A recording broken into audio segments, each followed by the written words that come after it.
Magandang araw sa lahat. Ako si Dr. Renato Bagani at ngayon ay ating susuriin ang isang napakahalagang paksa.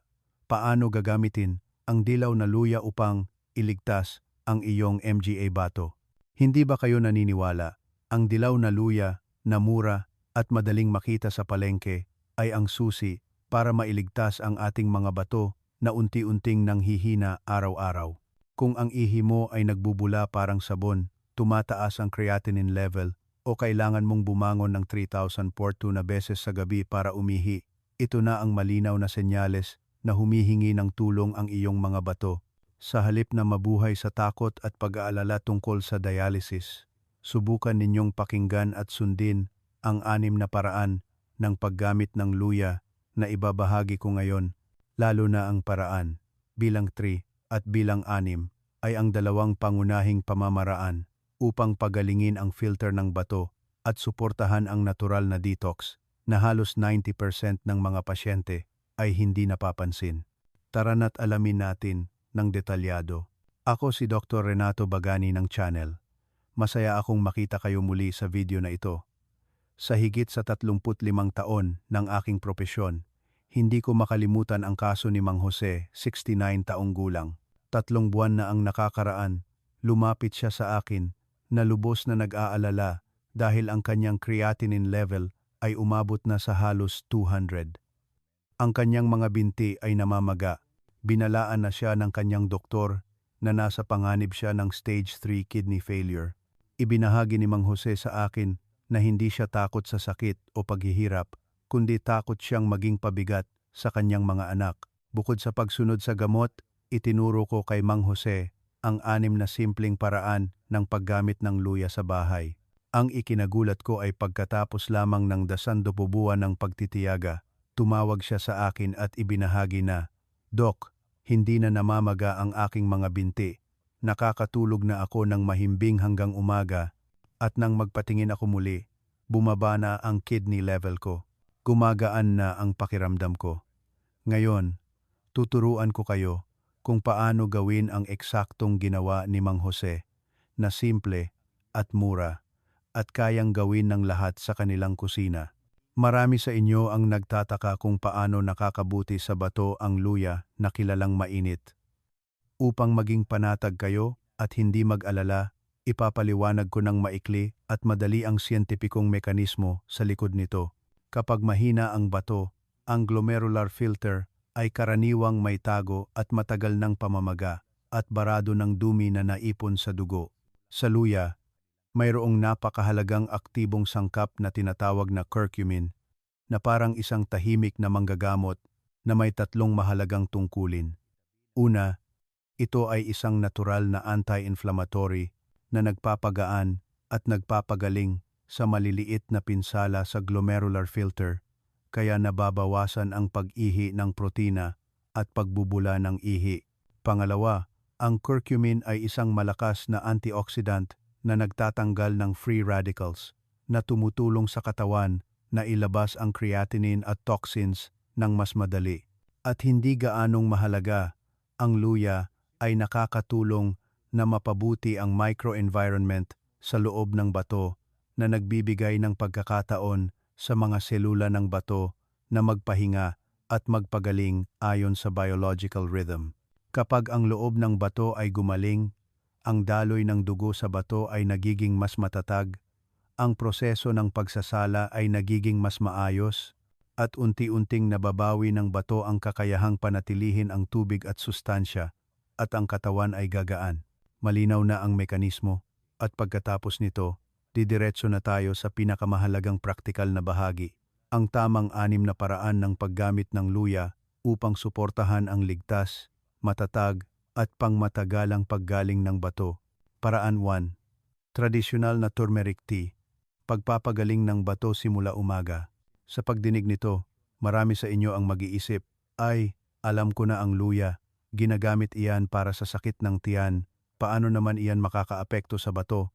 Ngunit sa totoo lang, sa aking karanasan at obserbasyon, humigit kumulang 77% ng mga Pilipino ang gumagamit ng luya sa maling paraan, kaya ang iniinom na luya ay nagdudulot lamang ng init sa katawan, bloatedness, at nakakasama pa sa atay, habang ang bato ay halos walang pakinabang.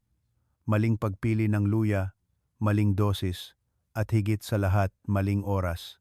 Ang unang pagkakamali na ginagawa ng marami ay ang paggamit ng hilaw na pulbos ng luya o dinurog na sariwang luya, iniisip na mas dilaw mas maganda. Mahal kong kababayan, sa sariwang luya, bukod sa mahalagang aktibong sangkap na curcumin, mayroon ding luya, essential oil at resin. Kung ginagamit ang mga sangkap na ito ng matagal, lalo na sa mga may mahinang bato at atay, madali itong magdulot ng init sa katawan, paninilaw ng balat, pagtaas ng enzyme sa atay, na nagpapahirap sa katawan imbes na makabawi. Kung gusto mong gumamit ng luya para suportahan ang bato, kailangan mong pumili ng turmeric powder na naalis na ang essential oil at impurities. Ito ang susi na iilan lamang ang napapansin. Ang pangalawang pagkakamali, na mas karaniwan, ay ang paghahalo ng luya sa masyadong mainit na tubig o pag-inom nito kapag gutom na gutom. Ang curcumin ay isang heat-sensitive, active ingredient. Kung ibubuhos mo ang kumukulong tubig sa luya, mababawasan ang biological activity nito.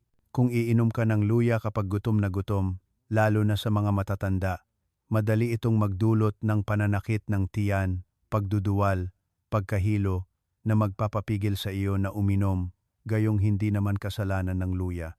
Kaya paano uminom ng luya ng tama ayon sa medikal na pamantayan?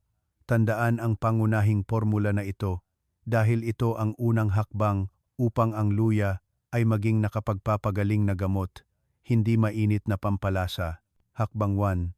Maghanda ng purong turmeric powder na naalis na ang essential oil, mapusyaw na dilaw, may mahinang amoy.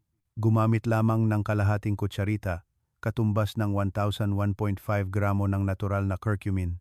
Ipinakita ng maraming pag-aaral na ang dosis na ito ay ligtas para sa bato at atay kapag ginagamit ng matagal, hindi kailangan ng sobra. Hakbang 2. Gumamit ng 200-250 ml ng maligamgam na tubig. Tandaan, maligamgam na tubig, humigit kumulang 40,050 degrees Celsius.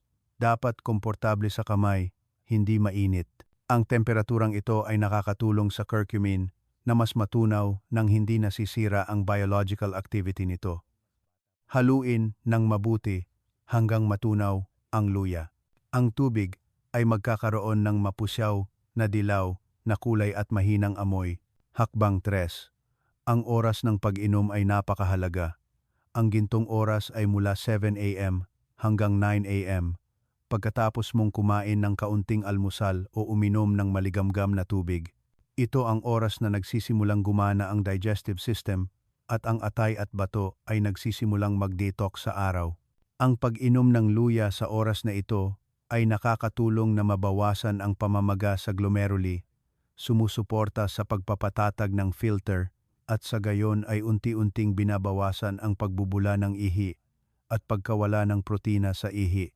Ayon sa mga obserbasyong pag-aaral sa mga pasyenteng may talamak na sakit sa bato, early to moderate stage, nakakatulong ang curcumin na mabawasan ang mga marker ng pamamaga tulad ng CRP at TNF-alpha habang sumusuporta sa pagpapabuti ng oxidative stress sa tissue ng bato. Sa madaling salita, hindi pinipilit ng luya ang bato na mas magtrabaho, kundi tinutulungan itong bawasan ang pamamaga, pagkawala ng protina, at pagkapagod, kaya unti-unting gumagaling ang bato sa paglipas ng panahon. Tandaan, uminom lamang ng luya sa umaga o maagang tanghali. Huwag na huwag uminom sa gabi, dahil ang luya ay may mild stimulating at metabolic enhancing effect. Kung gagamitin ng huli, madali itong magdulot ng init sa katawan, pagkabahala, mas madalas na pag-ihi sa gabi, na pumipigil sa bato na magpahinga. Ang mas malalim na dahilan ay ipapaliwanag ko ng detalyado sa huling bahagi ng video upang lubos ninyong maunawaan. Marami sa inyo ang nagtatanong, Doc, mahirap inumin ang luya, pwede ba akong magdagdag ng asukal? Para sa mga may diabetes o mataas ang blood sugar, hindi inirerekomenda ang asukal. Ngunit kung gusto mong mas madaling inumin at ligtas pa rin para sa bato at mas epektibo ang pagpapagaling, tuturuan ko kayo ng napakatalinong kombinasyon sa paraan 2 na magpapagaan sa tiyan at mas magpapabuti sa bato nang hindi nagpapataas ng blood sugar. Isang perpektong kombinasyon. Paraan 2, luya na may ginger, ang dalawang magpapagaling at magpapabago ng glomeruli. Kung ihahalin tulad ang pangangalaga sa bato sa pagsagip ng isang ilog na pulusado, hindi sapat ang paglilinis lamang ng basura. Nakakatulong ang paglilinis ng basura upang malinis ang daloy ng tubig, ngunit kung ang baybayin ng ilog ay basag at may gumuho na lupa at bato, maaga o huli ay muling lalabo ang tubig. Gayun din sa bato, marami sa inyo ang nakatuon lamang sa detox, ngunit nakakalimutan ang mas mahalagang bagay, ang pagpapagaling ng mga tago at matagal ng pinsala sa glomeruli. At dito na nagiging epektibo ang luya, na iilan lamang ang nakakaunawa. Kung ang ginger ay parang isang puwersang nagpapalabas at nagpapabilis ng sirkulasyon at pagpapawis, ang luya naman ay ang masipag na manggagawa na tahimik na nagpapagaling ng maliliit na basag sa glomerular filter. Ang curcumin sa luya ay maraming pinag-aralan ng modernong medisina dahil sa malakas nitong anti-inflammatory, antioxidant at tissue repair properties. Ang mga epekto na ito ay lalong mahalaga para sa mga may talamak na sakit sa bato, kung saan ang mga glomerular cells ay may matagal ng pamamaga, madaling maging sclerotic at naglalabas ng protina sa ihi. Ayon sa maliliit na clinical trials at meta-analysis, ang curcumin ay maaaring makatulong na mabawasan ang mga inflammatory mediators at oxidative stress sa tissue ng bato, kaya sumusuporta sa pagbagal ng paglala ng talamak na sakit sa bato sa maaga hanggang moderate stage. Sa madaling salita, hindi pinipilit ng luya ang bato na mas magtrabaho, kundi tinutulungan itong bawasan ang pamamaga, pagkawala ng protina at pagkapagod upang unti-unting ayusin ng katawan ang sarili. Kaya, kapag pinagsama ng tama ang luya, makakalikha tayo ng dobleng epekto na lubhang kapaki-pakinabang sa bato. Sa isang banda, nagiging mas malinis ang filter sa bato at sa kabilang banda, nagiging mas malusog at matatag ang mga filter walls. Ang kombinasyong ito ay lalong angkop para sa mga may problema sa bato at madalas ding nakakaranas ng pananakit ng tiyan, bloatedness, at mahinang gana sa pagkain dahil ang luya ay nakakapagpagaan sa lining ng tiyan, binabawasan ang pamamaga at iritasyon na nakakatulong sa katawan na mas mahusay na sumipsip nang hindi nagiging pabigat sa bato. Ang paghahanda ay napakasimple, ngunit kailangan mong gawin ng tama ang bawat maliit na detalye dahil ang isang maling hakbang ay makakabawas sa bisa. Maghanda ka pa rin ng isang tasa ng maligamgam na tubig tulad ng itinuro ko sa paraan 1. Kapag ang tubig ay nasa humigit kumulang 40-50 degrees Celsius na komportable sa kamay at hindi mainit, magdagdag ng isang kutsarita ng turmeric powder at haluin ng mabuti hanggang matunaw. Isang napakahalagang paalala. Ipinapayo ko sa iyo na gumamit ng turmeric powder na naalis na ang essential oil. Huwag na huwag gumamit ng hilaw na dinurog na luya dahil ang hilaw na luya ay naglalaman ng maraming essential oil at resin. Kung ginagamit ang mga sangkap na ito ng matagal, lalo na sa mga matatanda, may mahinang bato at atay, maaari itong magdulot ng init sa katawan, pagtaas ng enzyme sa atay, at paninilaw ng balat na nagpapahirap sa katawan imbes na makabawi. Ang turmeric powder na sinala na ang impurities at naglalaman lamang ng purong curcumin ay mas banayad para sa atay at mas magaan para sa bato na angkop para sa pangmatagalang paggamit. Para sa mga may matatag na blood sugar karaniwang mas mababa sa 7.0 mmol/L, maaaring magdagdag ng kalahating kutsarita ng purong pulot pukyutan upang mas madaling inumin at suportahan ang paghahatid ng sustansya. Ang pulot pukyutan ay may mild antibacterial properties na nakakatulong na magpapagaan sa digestive tract. Ngunit uulitin ko, kaunti lang, dahil kung sobra, tataas ang blood sugar at magiging pabigat muli sa bato. Sa pag-inom ng mapusyaw na dilaw na inumin na ito tuwing umaga, mararamdaman mo ang paggaan ng iyong katawan pagkatapos ng ilang panahon. Hindi lamang ang mga sintomas na nauugnay sa bato, tulad ng pagbubula ng ihi at pag-ihi sa gabi, ang unti-unting bababa, kundi pati na rin ang balat ay maaaring maging mas maliwanag at mas makinis. Ito ay senyales na ang tago at matagal ng pamamaga sa loob ay bumubuti. Gayunpaman, dapat ko ring sabihin sa iyo na mayroong isang grupo ng mga may mahinang bato na may kasamang bato sa bato, at para sa grupong ito, ang paraan ng paggamit ng luya ay kailangan ng karagdagang pagsasaayos upang parehong mapangalagaan ang bato at hindi muling magkaroon ng bato. Kaya paano ito gagawin ng ligtas? Ang paraan bilang 3 na susunod ay sasagutin ang isyung ito.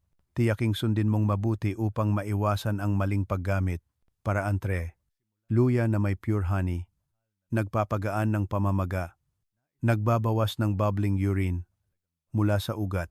Marami sa inyo ang nagtataka sa akin kung bakit simpleng pagbubula ng ihi ang tingin, ngunit hindi ito nawawala kahit uminom na ng gamot, at tuwing umaga ay may bula pa rin ang ihi, parang sabon.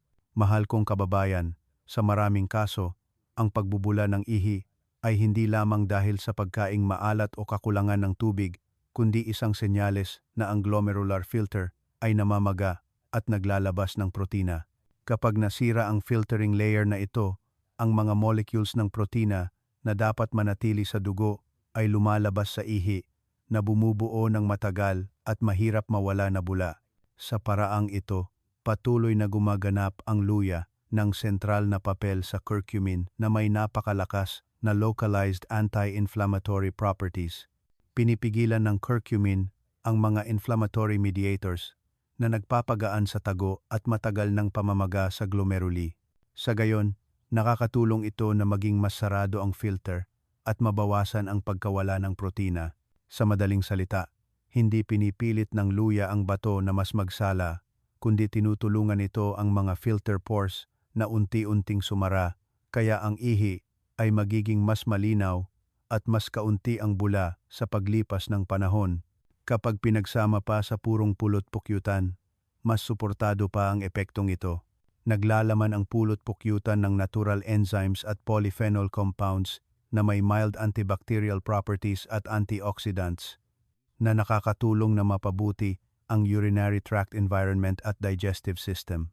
Para sa mga may mahinang bato na madalas ding may mild urinary tract infection, bloatedness, at mahinang gana sa pagkain, nakakatulong ang pulot pukyutan na magpapagaan sa lining ng tiyan na sumusuporta sa mas mahusay na pagsipsip ng luya nang hindi nagdudulot ng iritasyon. Ang paggamit ay napakasimple, ngunit kailangan mong sundin ang tamang dosis. Maghanda ka ng 1 tasa ng maligamgam na luya na tulad ng itinuro ko sa paraan una. Kapag ang tubig ay nasa humigit kumulang 45 degrees Celsius, magdagdag ng kalahating kutsarita ng purong pulot pukyutan, haluin ng mabuti at inumin ng paunti-unti. Ang oras ng paggamit ay pa rin sa umaga. Pagkatapos ng kaunting almusal o pag-inom ng maligamgam na tubig, huwag na huwag uminom kapag gutom na gutom. Bibigyang diin ko ang isang napakahalagang punto, lalo na para sa mga may diabetes o pre-diabetes. Ang pulot pukyutan, kahit natural, ay asukal. Kung ang iyong fasting blood sugar ay regular na lumalampas sa 7.0 mmol/L o umiinom ka ng gamot para sa blood sugar, hindi mo dapat dagdagan ng pulot pukyutan. Sapat na ang purong luya. Huwag dahil sa gusto mong mas madaling inumin ay tataas ang blood sugar, dahil kapag mataas ang blood sugar, mas magtatrabaho ang bato para ilabas ito. Sa gayoy masama pa kaysa sa mabuti. Para sa mga may matatag na blood sugar, kung gagamitin ang tamang maliit na dosis sa tamang oras, ang kombinasyong ito ay maaaring makatulong na unti-unting mabawasan ang pagbubula ng ihi pagkatapos ng ilang linggo at magpapagaan sa katawan at sa tiyan. Gayunpaman, dapat ko ring sabihin sa iyo na hindi lahat ng nagbubula ng ihi ay pareho. May mga nagbubula ng ihi na may kasamang bato sa bato o masyadong acidic ang ihi. Para sa grupong ito, ang paraan ng paggamit ay kailangan ng karagdagang pagsasaayos upang parehong mapangalagaan ang bato at maiwasan ang paglaki ng bato. Kaya paano mapangalagaan ang bato at maiwasan ang pagbalik ng bato ng ligtas? Ang paraan bilang 4 na susunod ay tutugon sa isyong ito. Tiyaking sundin mong mabuti. Paraan 4. Luya na may plant-based milk. Mas malalim na pagtulog, pagpapahinga ng bato, bumababa ang pag-ihi sa gabi. Marami sa inyo ang nagbahagi sa akin na kaya pa nilang tiisin sa araw, ngunit sa gabi ang pinakamahirap. Pagkatapos lamang umidlip ng kaunti, kailangan ng umihi. Minsan kailangan pang bumangon ng 2003 o kahit 4 na beses sa gabi. Ang bawat paggising ay hindi pa nakakabawi ang katawan, kaya paulit-ulit itong nangyayari. Kulang sa tulog, pagkapagod ng bato, mas madalas na pag-ihi sa gabi, at mas lalong kulang sa tulog. At ang hindi napapansin ng marami ay para sa mahinang bato. Ang pagtulog ay hindi lamang para sa pahinga, kundi ang oras na inaayos ng bato ang sarili. Ayon sa physiological studies, sa gabi, kapag ang katawan ay nasa malalim na pagtulog, bumababa ang sympathetic nervous system, bumababa ng bahagya ang blood pressure, at nagiging mas matatag ang daloy ng dugo sa bato. Ito ang oras na binabawasan ng bato ang trabaho sa pag-filter, nakatuon sa electrolyte balance at cell repair. Ipinakita ng mga obserbasyong pag-aaral na ang mga may matagal ng problema sa pagtulog ay may mas mataas na panganib na magkaroon ng talamak na sakit sa bato ng mas mabilis, at ang pag-ihi sa gabi at bahagyang pamamaga ay lumalala sa paglipas ng panahon. Sa madaling salita, kung hindi malalim ang pagtulog, hindi makakabawi ang bato. Sa paraang ito, patuloy na gumaganap ang luya ng papel sa pagpapagaan ng pamamaga at pagpapatatag ng tissue ng bato, ngunit pinagsama ng maayos sa maligamgam na plant-based milk upang suportahan ang pagpapahinga ng nervous system na nakakatulong sa katawan na mas madaling makatulog. Ang curcumin sa luya ay may mild anti-inflammatory at antioxidant effects na nakakatulong na mabawasan ang microscopic irritation sa katawan. Kung ginagamit sa mababang dosis sa tamang oras, hindi nagdudulot ng iritasyon ang luya, kundi nakakatulong pa itong magpapagaan sa katawan, lalo na sa mga madalas na kinakabahan at nag-aalala dahil sa sakit. Ang plant-based milk tulad ng unsweetened almond milk, pure oat milk o light soy milk, kapag ginamit sa tamang dami, ay nagbibigay ng kaunting magandang taba at natural tryptophan. Nakakatulong ang mga sangkap na ito sa katawan na makagawa ng serotonin at melatonin, dalawang mahalagang factor para sa malalim na pagtulog. Kapag bumuti ang pagtulog, hindi na masyadong kailangan ng bato na magtrabaho sa gabi, kaya unti-unting bababa ang dalas ng pag-ihi sa gabi. Hindi agad-agad, ngunit magiging malinaw pagkatapos ng ilang panahon ng pagtitiyaga. Kailangan din ng tamang oras ang paggamit upang hindi magkaroon ng adverse effects. Maghanda ka ng 1 tasa ng unsweetened plant-based milk na bahagyang pinainit, humigit kumulang 40 degrees Celsius. Kapag maligamgam pa ang gatas, maglagay ng kalahating kutsarita ng turmeric powder na naalis na ang essential oil, haluin ng mabuti hanggang matunaw. Inumin ng paunti-unti 60,090 minuto bago matulog. Huwag uminom malapit sa oras ng pagtulog upang maiwasan ang bloatedness. Sapat na ang dami upang suportahan ang pagpapahinga, hindi upang magdagdag ng sustansya. Bibigyang diin ko ang isang napakahalagang punto. Hindi dapat gumamit ng cow's milk sa paraang ito, lalo na sa mga may mahinang bato at madalas umiihi sa gabi. Naglalaman ang cow's milk ng maraming animal protein at mabilis na nasisipsip na calcium. Para sa mga matatanda na may mahinang digestive at kidney function, ang pag-inom ng cow's milk sa gabi ay madaling magdulot ng bloatedness, pansamantalang pagtaas ng glomerular filtration at maaaring maging mas madilim ang ihi na nagdudulot ng bladder irritation at mas madalas na pag-ihi. Bukod pa rito, sa ilang tao, ang cow's milk ay nagdudulot din ng indigestion o mild inflammatory reaction sa bituka na nagpapabigat sa pagtulog. Iba ang light plant-based milk kapag ginamit sa tamang dami at sa tamang oras. Hindi nito pinipilit ang bato na magtrabaho, hindi nagpapataas ng blood sugar, at nakakatulong pa itong magpapagaan sa nervous system na lumilikha ng kondisyon para sa malalim na pagtulog. Kapag nakakatulog ka na ng malalim, kahit isang beses lang na bumaba ang pag-ihi sa gabi, mas gagaan na ang iyong katawan. Pagkagising sa umaga, hindi ka na pagod tulad dati. Gayunpaman, paalala ko rin na hindi ito angkop para sa mga may malaking bato sa bato o mahigpit na pinaghihigpitan ang potassium at phosphorus intake ayon sa payo ng doktor. Para sa grupong iyon, kailangan natin ng ibang pagsasaayos upang parehong mapangalagaan ang bato at maiwasan ang pagpapasigla sa bato. Susunod na ipapaliwanag ng paraan 4 kung paano ito gagawin. Tiyaking sundin mong mabuti. Paraan 5. Paggamit ng luya sa tanghalian. Paggamot sa bato nang hindi pinapagod ang bato. Marami sa mga may mahinang bato ay madalas na nahuhulog sa dalawang labis na sitwasyon. Una, sobrang takot sila at umiiwas sa maraming bagay, kaya ang kanilang pagkain ay walang lasa, hindi nila makain, at sila ay pumapayat. Pangalawa, narinig nilang mabuti ang luya at ginger, kaya ginagamit nila ito sa anumang oras, sa umaga, tanghali, hapon, at gabi, hindi iniiwasan. Pareho sa mga paraan na ito ay hindi tama para sa mahinang bato, ang mahalaga ay hindi ang pagkain ng maraming magagandang bagay, kundi ang pagkain ayon sa biological rhythm ng katawan upang suportahan ang bato at hindi pinipilit itong magtrabaho. Ayon sa pinagsamang prinsipyo ng Eastern at Western medicine, ang tanghalian ang pinakaangkop na oras upang gumamit ng luya sa pagkain. Ito ang oras na masigla ang digestive system, mas epektibo ang pagproseso ng sustansya ng atay at bato, at matatag ang yang energy ng katawan. Ang paggamit ng luya sa oras na ito ay nakakatulong na magpakita ng anti-inflammatory at antioxidant effects at nakakatulong din na mabawasan ang init sa katawan o pagkabahala mamaya. Hindi mo kailangan ng komplikadong pagkain.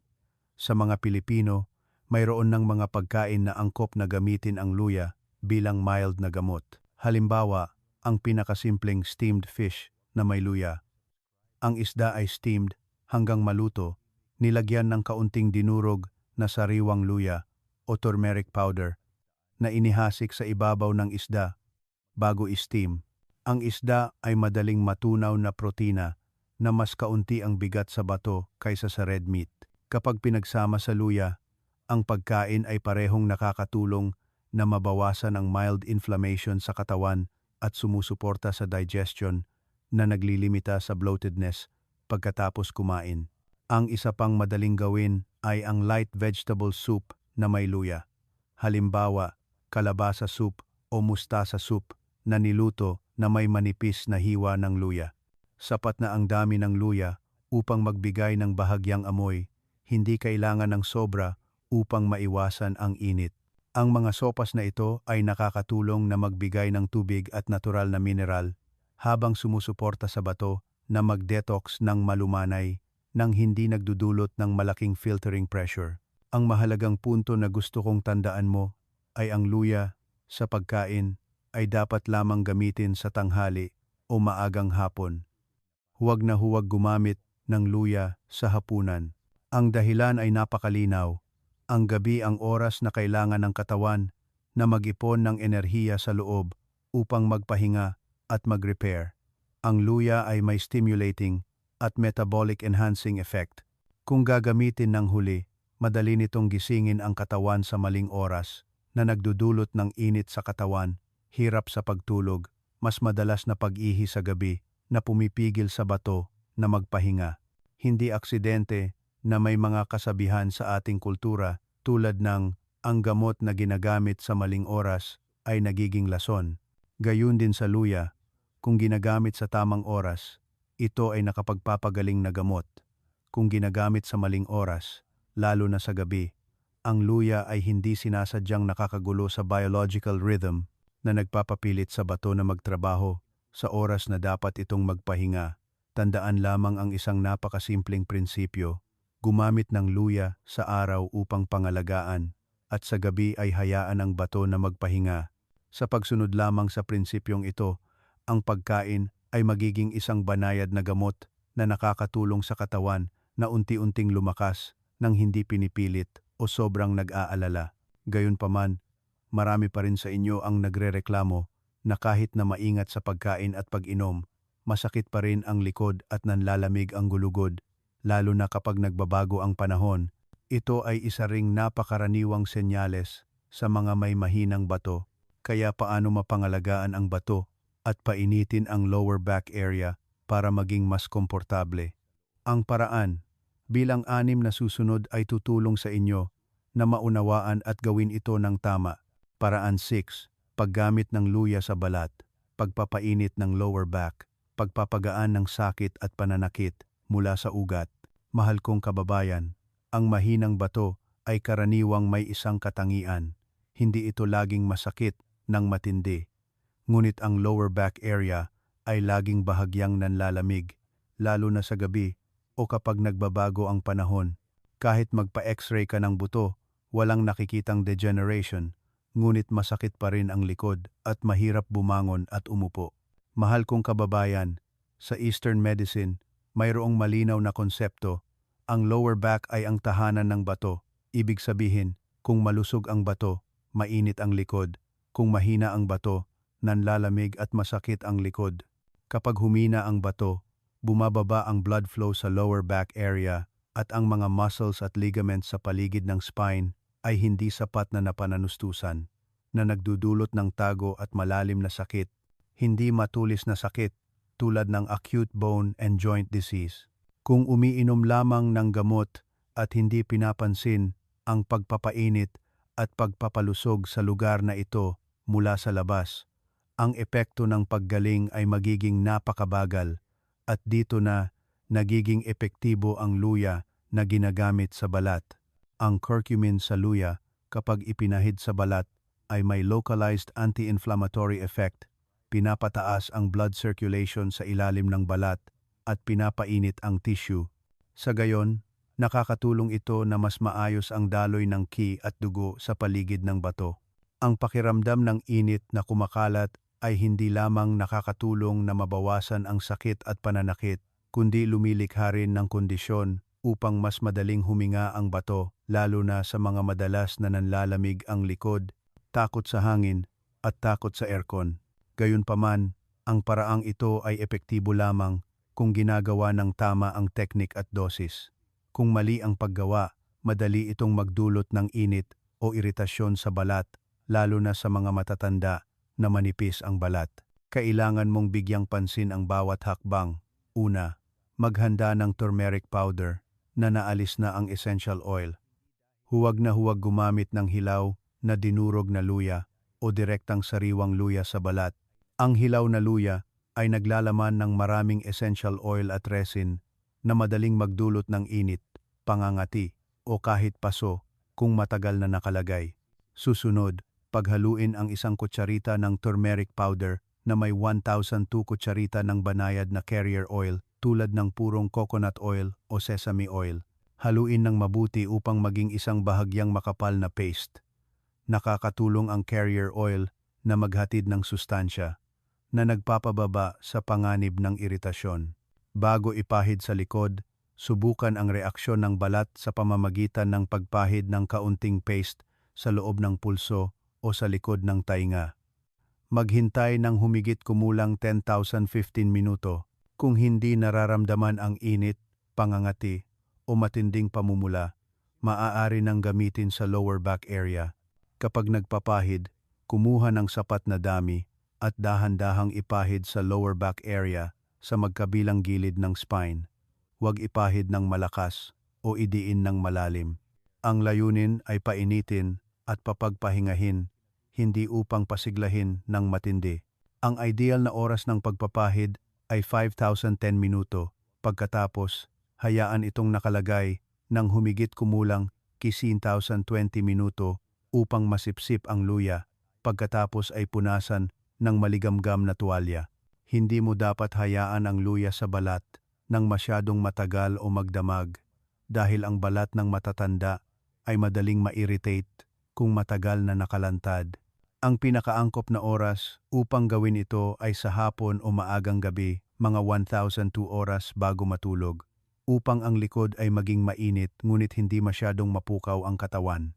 Paalala ko rin na ang paraang ito ay hindi angkop para sa mga may pamamaga ng balat, sugat, blisters o masyadong sensitibong balat. Kung sa proseso ng pagpapahid ay nararamdaman ang matinding init, kailangan mong punasan agad at itigil ang paggamit. Kung ginawa ng tama, napaka-komportable. Kung mali ang paggawa, may adverse effects. Tandaan mo yan. Kapag ginagawa ito ng regular ilang beses sa isang linggo, marami sa inyo ang nakapansin na mas mainit ang kanilang likod, mas kaunti ang sakit, mas madaling makatulog, at nababawasan ang pakiramdam ng malalim na panlalamig sa loob ng katawan. Ito ay senyales na bumubuti ang ki at dugo sa bato, na lubhang sumusuporta sa mga paraan ng paggamit ng luya mula sa loob na naibahagi ko kanina. Gayunpaman, dapat ko ring sabihin na ang paggamit ng luya sa labas ay suporta lamang. Kung gusto mong gumaling ng matagal ang bato, kailangan mo ng isang komprehensibong plano, malaman kung kailan gagamitin at kailan magpapahinga at maging matiyaga ng sapat. Kaya kung susundin ang lahat ng mga paraan sa itaas, paano ang tamang plano upang maging ligtas at pinakaepektibo? Susunod na ipapaliwanag ng bahaging ito kung paano buuin ang lahat sa isang napakadaling sundin na 21 araw na plano. Unang linggo, ang pinakamahalaga ay hindi ang agad na pagbaba ng mga index, kundi ang pagbaba ng pamamaga mula sa loob. Marami sa inyo ang naiinip, umiinom ng luya sa loob lamang ng ilang araw at sinusuri na ang ihi upang makita kung may bula pa at nag-aalala kapag walang nakikitang pagkakaiba. Sanay maunawaan ninyong mabuti. Ang pamamaga sa glomeruli ay isang tago at matagal ng pamamaga na naipon sa loob ng maraming buwan at taon, kaya kailangan din ito ng oras upang humupa. Sa unang linggo na ito, gumaganap ang luya ng papel sa banayad na pagpapagaling na nakakatulong na mabawasan ang iritasyon sa loob ng bato. Marami sa inyo ang hindi nakakakita ng malinaw na pagbabago sa labas, ngunit nararamdaman ang napakaliliit na senyales tulad ng paggaan ng tiyan, mas madaling digestion, mas kaunti ang init sa katawan, at pagkalma ng kalooban. Ito ang unang senyales na nagsisimula nang makibagay ang katawan sa gamot. Pangalawang linggo, kapag nabawasan na ang pamamaga, nagsisimulang maging matatag muli ang ritmo ng pagtatrabaho ng bato, lalo na sa gabi. Ito ang yugto na marami sa inyo ang nakakapansin na unti-unting bumababa ang bilang ng pag-ihi sa gabi. Ang ilan ay mula 3 beses bumaba sa 2, ang iba ay mula 3 beses bumaba sa 2. Hindi pare-pareho ang bawat gabi. Minsan bumabangon pa rin, minsan nakakatulog na ng mahimbing, ngunit ang pangkalahatang trend ay mas madaling makatulog muli. Pagkatapos umihi, hindi na nag-iisip nang matagal tulad dati. Binibigyang diin ko, kung nabawasan mo lang ng 1 beses ang pag-ihi sa gabi, mas maraming enerhiya na ang katawan para makabawi. Pangatlong linggo, kapag nasanay na ang katawan sa bagong ritmo, marami sa inyo ang nagsisimulang makaramdam ng mas malinaw na pagbabago. Mas malinaw ang ihi, mas mabilis mawala ang bula kung mayroon pa, nababawasan ang pakiramdam ng mabigat at masakit na likod. Pagkagising sa umaga, hindi na pagod na pagod. May nagsabi sa akin na hindi niya alam kung ano ang resulta ng laboratory test, ngunit mas magaan ang pakiramdam, mas malinaw ang isip, at mas malalim ang tulog. Ito ay isang napakagandang senyales para sa bato. Ang mga pagbabagong tulad nito ay kasing halaga ng mga numero sa papel, at may isang bagay na gusto kong tandaan mong mabuti sa loob ng 21 araw na ito. Huwag ihambing ang iyong sarili sa sinuman. Ang bawat bato ay may iba't ibang kasaysayan. Ang bawat katawan ay may iba't ibang bilis ng paggaling. May mabilis na tumutugon, may mas mabagal. Ito ay ganap na normal. Ang paghahambing ay magpapataas lamang ng iyong pag-aalala at stress, at ang stress ay nagpapagod lalo sa bato. Palagi kong sinasabi sa aking mga pasyente na ang pangangalaga sa bato ay parang pangangalaga sa isang tuyong lupain. Hindi mo maaaring diligan ngayon at asahan na maging berde ang mga halaman bukas. Ngunit kung didiligan ng regular at tama, kusa itong lalambot at kusa itong mag-uugat sa sarili nitong ritmo. Ang pagtitiyaga at pakikinig sa iyong katawan ang pinakaligtas at pinakamatatag na paraan para sa iyong bato. Labaam, mga pagkakamali sa paggamit ng luya na nagpapahirap sa bato. Marami sa inyo ang nagbahagi sa akin na narinig nilang mabuti ang luya para sa bato at tiyan, kaya ininom nila ito ng regular at masipag araw-araw, ngunit pagkatapos ng ilang linggo, nararamdaman nilang mas mainit ang katawan, masakit ang tiyan, at hindi bumaba ang pag-ihi sa gabi. Ang problema ay hindi sa luya, kundi sa maling paraan ng paggamit para sa physiological needs ng mga may mahinang bato. Ang luya ay isang nakapagpapagaling na gamot kung ginagamit ng tama, ngunit maaari rin itong maging pabigat kung ginagamit ng mali. Nasa ibaba ang 5 karaniwang pagkakamali na nakikita ko sa aking karanasan. Unang pagkakamali, pag-inom ng luya kapag gutom na gutom. Marami sa inyo ang nag-iisip na kung iinumin habang gutom, mas mabilis na masisipsip ang gamot. Mahal kong kababayan, para sa mga matatanda at may mahinang bato, ang tiyan ay karaniwang mas sensitibo. Ang curcumin sa luya ay may activating properties. Kung iinumin ng ganap na walang laman ang tiyan, madali itong magdulot ng pananakit ng tiyan, pagduduwal, at kahit bahagyang pagbaba ng blood pressure na nagdudulot ng pagkahilo. Kapag ang katawan ay stressed, hindi makakapahinga ang bato kundi kailangan pang mag-adjust na sa matagal na panahon ay magkakaroon ng adverse effects. Ang luya ay dapat lamang gamitin kapag bahagyang nagising na ang tiyan, halimbawa pagkatapos uminom ng maligamgam na tubig o kumain ng kaunting pagkain. Pangalawang pagkakamali, sobrang dosis ng luya na may pagnanais na mabilis na gumaling. Ito ay isang napakadaling maunawaan na sikolohiya, lalo na kung nag-aalala ka tungkol sa pagtaas ng creatinine at matagal na pagbubula ng ihi. Ngunit sa totoo lang, ang bato ay isang organ na napakabagal gumaling. Ang curcumin ay hindi pain reliever o gamot na agad na nagpapababa ng index. Ang sobrang paggamit ay hindi magpapalakas sa bato ng mas mabilis, kundi magpapahirap lamang sa atay at digestive system. Sa medical literature, ang ligtas na dosis ng curcumin para sa pangmatagalang paggamit ay palaging binibigyang diin bilang moderate at regular. Ang pagmamadali ay walang magandang idudulot, lalo na para sa bato.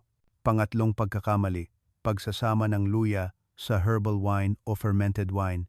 Mayroong ilang nag-iisip na ang fermented luya sa alak ay mas mabilis na naghahatid ng gamot na ipinapahid sa balat o iniinom ng kaunti upang magpainit sa katawan. Mahal kong kababayan, ang alak ay isang substance na hindi gusto ng bato at atay, lalo na sa mga may matagal ng pinsala. Ang alak ay nagpapalawak ng mga daluyan ng dugo, nagpapabilis ng metabolismo na nagpapapilit sa bato na mas magtrabaho sa maikling panahon. Ang pagsasama ng luya sa alak ay hindi nagdudulot ng synergistic effect para sa bato, kundi sa halip ay nawawala ang banayad na pagpapagaling na katangian ng luya, na ginagawa itong isang hindi kinakailangan na stimulant. Pang-apat na pagkakamali, paggamit ng luya sa gabi. Marami sa inyo ang abala sa araw at sa gabi lang naaalala na uminom ng luya para maging madali. Ngunit ang gabi ang oras na kailangan ng katawan na mag-ipon ng enerhiya sa loob upang magpahinga. Ang luya ay may stimulating at metabolic enhancing effect. Kung gagamitin ng huli, madali itong magdulot ng init sa katawan, pagkabahala at hirap sa pagtulog. At tandaan mo ang isang napakahalagang bagay, ang kulang sa tulog ang numero 1 kalaban ng bato. Kung hindi makakatulog ang bato kasama ng katawan, halos lahat ng pagsisikap sa araw ay masasayang. Ika-5 pagkakamali, pag-inom ng luya, ngunit ang pamumuhay ay ganap na salungat sa biological rhythm. May mga regular na umiinom ng luya tuwing umaga, ngunit kumakain pa rin ng maalat, natutulog ng gabi, umiinom ng kaunting tubig, at patuloy na stressed. Mahal kong kababayan, sa kasong ito, ang luya ay parang isang maliit na patch na inilagay sa isang bangka na may maraming butas. Madalas kong sinasabi sa mga pasyente na ang pag-inom ng luya, ngunit patuloy na namumuhay ng salungat sa biological rhythm ay parang pag-aayos ng bangka, ngunit patuloy na nagbubutas. Gaano man kahusay ang pag-aayos ng bangka, hindi ito lulutang kung parami ng parami ang butas. Ang luya ay hindi magic. Ang luya ay epektibo lamang kung unti-unti kang kumakain ng mas kaunting asin, mas maagang natutulog, umiinom ng tamang dami ng tubig, at binibigyan ng oras ang bato upang magpahinga. Kapag ang mga pangunahing bagay na iyon ay napanatili, ang luya ay tunay na magiging isang kasama na nakakatulong sa bato na gumaling ng dahan-dahan, ngunit tiyak. Sana'y pakinggan ninyo, ang bahaging ito hindi para mag-alala, kundi para maiwasan ang mga pagkakamali sa simula pa lang upang hindi masayang ang oras at hindi panghinaan ng loob. Dahil kung tama ang paggamit, matiyaga, at nauunawaan ang iyong katawan, ang bato ay tutugon ng tapat. At pagkatapos nito, tutulungan ko kayong gumawa ng isang ligtas na mapa upang malaman kung sino ang dapat gumamit ng luya, sino ang kailangang mag-ingat, at sino ang dapat magtanong sa doktor bago gamitin upang maiwasan ang hindi kinakailangang panganib. Mahal kong kababayan, ang luya ay isang nakapagpapagaling na gamot, ngunit hindi ito angkop para sa lahat at hindi ito laging tama gamitin. Para sa mga may mahinang bato, mas mahalaga ang pag-iingat dahil kahit isang maliit na hakbang lang, hindi pa nakikita ang benepisyo, ngunit napapagod na ang katawan. Kaya, bago ipagpatuloy ang paggamit ng luya, kailangan mong suriin ang iyong sarili upang makita kung kabilang ka sa mga sumusunod na grupo. Unang grupo, yaong may gallbladder obstruction o kasaysayan ng gallstones na nagdudulot ng biliary obstruction. Ang luya ay may stimulating effect sa pagtatago ng bile. Para sa mga may normal na bile flow, ito ay kapaki-pakinabang para sa digestion. Ngunit para sa mga may bile obstruction, ang pagpapasiglang ito ay maaaring magpataas ng pressure sa biliary tract na nagdudulot ng matinding pananakit ng tiyan, pagduduwal, at digestive disorders. Kung nasuri ka na ng doktor na may bile obstruction, cholangitis, o gallstones na nagdulot ng komplikasyon, huwag na huwag kang gagamit ng luya ng mag-isa, kahit maliit na dosis lang, kundi kailangan mong magtanong sa iyong doktor bago. Ikalawang grupo, yaong may bleeding tendency o madaling dumugo. Ang curcumin sa luya ay may mild antiplatelet properties, ibig sabihin bahagyang nagpapalabnaw ng dugo. Para sa normal na tao, hindi ito problema, ngunit kung mayroon kang dumudugong hemorrhoids, bleeding ulcers, matagal na pagdurugo ng ilong, o umiinom ng anticoagulant medication, maaaring magpalala ang luya ng pagdurugo at mahirap itong pigilin. Sa mga kasong ito, hindi na nakapagpapagaling na gamot ang luya, kundi maaaring maging faktor na magpapalala ng problema. Ikatlong grupo, yaong magpapaopera o kamakailan lamang na operahan. Sa medisina, karaniwang inirerekomenda na itigil ang paggamit ng curcumin nang hindi bababa sa 70/40 na araw bago ang operasyon dahil sa panganib ng epekto sa coagulation at paggaling ng sugat. Kung ikaw ay magpapaopera, kahit maliit o malaki, itigil ang luya at ipaalam sa doktor ang lahat ng herbal na gamot at supplements na ginagamit mo upang maiwasan ang hindi ka nais-nais na interaksyon sa panahon ng anesthesia at paggaling. Ikaapat na grupo, yaong may malubhang liver failure o matagal na mataas na liver enzymes. Madalas na binabanggit ang luya na may liver protective effect, ngunit ito ay totoo lamang kung ginagamit sa tamang forma, tamang dosis, at kung ang atay ay may kakayahan pang mag-metabolize. Sa mga may malubhang liver failure, nababawasan ng malaki ang kakayahan ng atay na magproseso ng curcumin at ng mga kasamang sangkap.